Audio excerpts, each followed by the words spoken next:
Women of Steel are leading the way at every level of our union. In our workplaces, in the street, and at the bargaining table.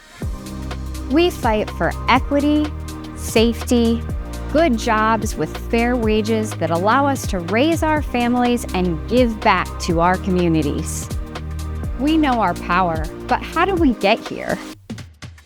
Women have been standing up, fighting back, refusing to wait our turn since the earliest days of our union. I would have to go back to the 80s.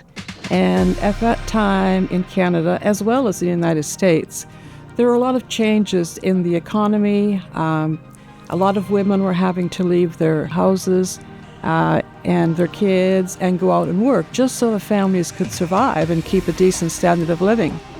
Now, in Canada, we were hit especially hard at the time because of the government in power.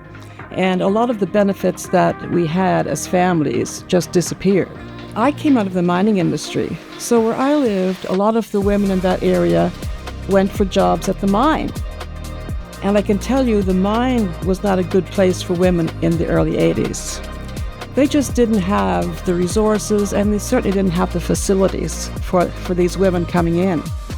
And of course, the harassment, some of it just personal harassment, a lot of sexual harassment at that time. And it was probably the same story everywhere in industries whereby it was male-dominated. So there was a small group of sisters in District 6 in Ontario, and they had been working to put together a women's committee for some time. So these sisters were persistent, and at that time, Leo Gerard was the director in District 6. So the sisters went to Leo and said, Leo, look, here's our problem. We need you to step in and help. Here's what we want. So he said, okay, put together your plan and bring it back. So when they brought it back to him, he wanted to call it Women's Development Program. And the sisters said, no, we don't like that. So Leo being Leo, well, what do you want to call it? We want to call it the Women of Steel. So the Women of Steel were born in Canada in District 6 from that group of sisters with, of course, with the approval of Leo. This work became permanent, a part of our union's constitution in 2005. We passed a resolution that mandated a women's committee in every local. And in 2008, Carol Landry made steelworker history when she became the first woman member of our International Executive Board. But we didn't stop there. Please raise your right hand. I state your name. I, Roxanne Brown, Do hereby sincerely pledge do hereby sincerely pledge my honor to perform the duties of my office perform the duties of my office as prescribed by the laws of the organization. as prescribed by the laws of the organization. Eden Rose, Mommy loves you more than you can possibly imagine.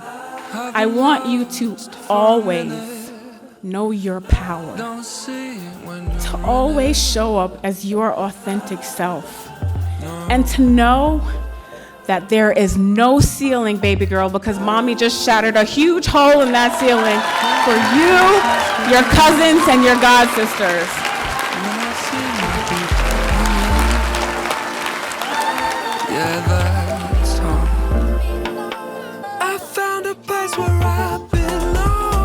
Now, ours is an era of growth, confidence, and power.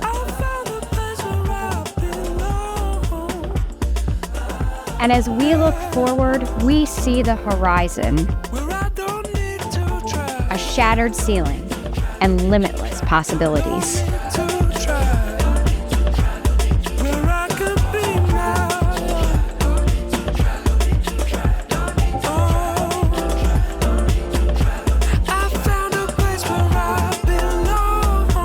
We will mentor the next generation, lift as we climb, and write our own story.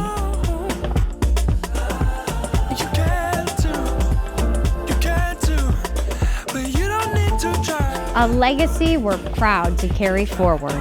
Union, yes. A present filled with possibility. Say it with me. Union, yes! and a bright future. What do we want? Fair contract! When do we want it? Now! What do we want? Because our activism isn't just a moment, it's a movement. If there's a job to do, we're getting it done. Because we are women of steel. I found a place where I'll be.